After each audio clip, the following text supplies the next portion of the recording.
इंदौर में कमिश्नर प्रणाली लागू होने के बाद से ही शहरी क्षेत्र के साथ साथ ग्रामीण क्षेत्र में भी पुलिस ने अपराधों पर लगाम लगाए हैं, क्योंकि कमिश्नर प्रणाली लागू होने के बाद से ही ग्रामीण और शहरी क्षेत्र की पुलिस में तालमेल बढ़ा है। तो वहीं पुलिस ग्रामीण क्षेत्रों में अपराधियों पर नकेल कसने के लिए कम्युनिटी पुलिसिंग को भी बढ़ावा दे रही है।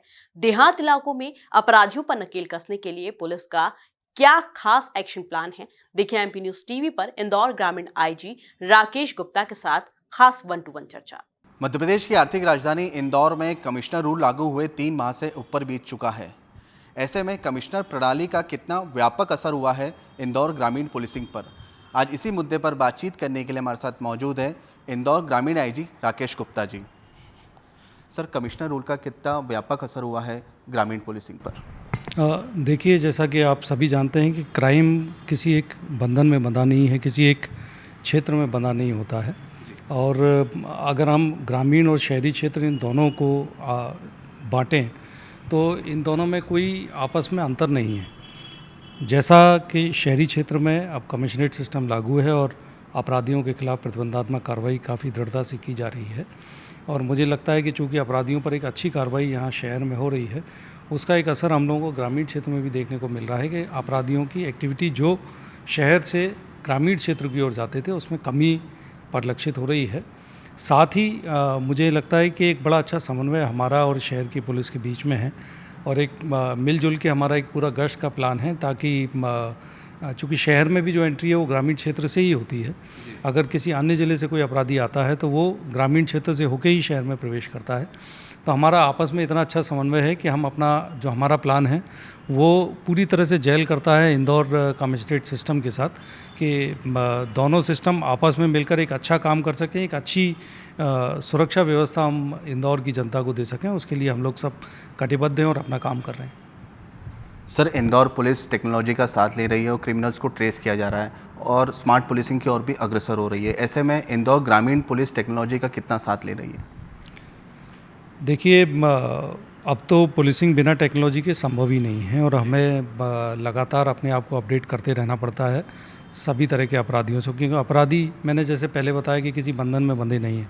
आज अगर हम साइबर क्राइम की बात करें या अन्य तरह के साइबर फ्रॉड्स की बात करें तो वो तो आप देखेंगे कि किसी अन्य प्रदेश में बैठा व्यक्ति भी हमारे यहाँ के किसी व्यक्ति के साथ वो फ्रॉड करता है, और ग्रामीण क्षेत्र में ज़्यादा लोगों को इस तरह से ठगने का प्रयास होता है।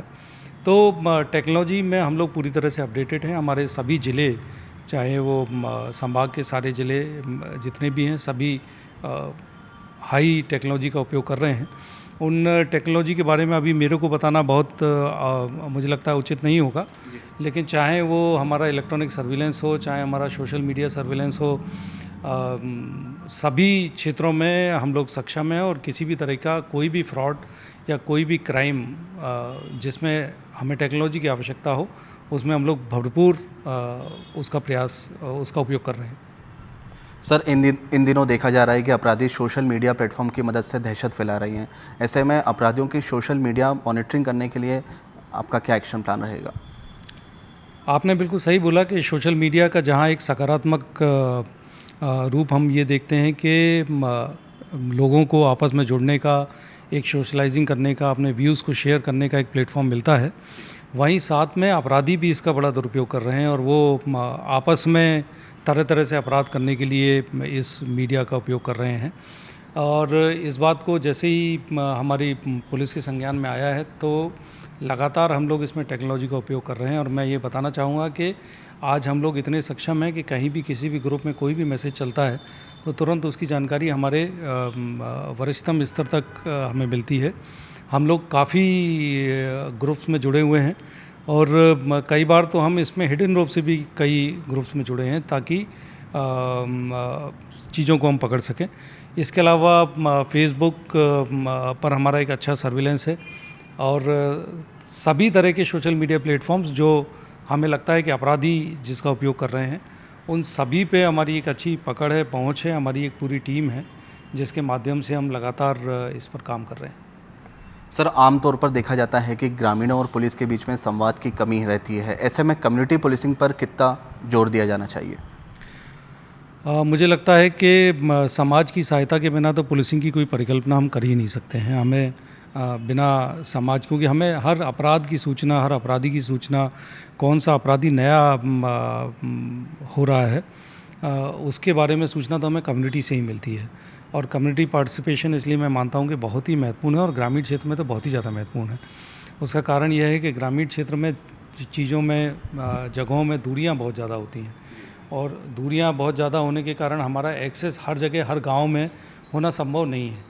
ऐसी स्थिति में ग्राम रक्षा समितियों की एक बड़ी महती भूमिका है, और हम लोग इस ओर कोशिश कर रहे हैं कि हमारी सारी ग्राम रक्षा समितियां एक्टिव रहें, सभी धार्मिक त्योहारों के दौरान भी। और जो हमें क्राइम का इंटेलिजेंस चाहिए, उसके संबंध में भी ग्राम रक्षा समितियाँ हमारा सहयोग कर रही हैं।